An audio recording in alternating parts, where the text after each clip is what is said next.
আমার আজকের কবিতা পাখি ও তার পোষকের কথোপকথন।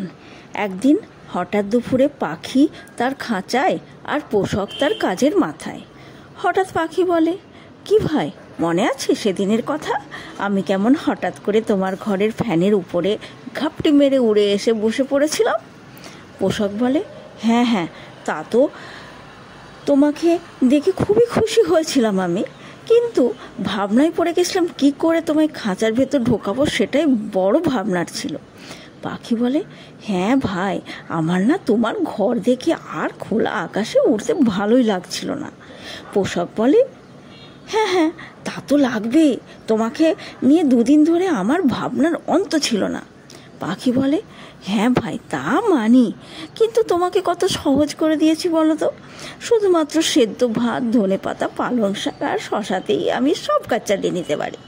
পোষক বলে, হ্যাঁ ওটাই তো, আর সকালে উঠে তোমার ওই কিচিমিচি শব্দ শুনলে আমি আমার সব ক্লান্তি দূরে ফেলে নতুন দিনের শুরু সুন্দরভাবে করতে পারি।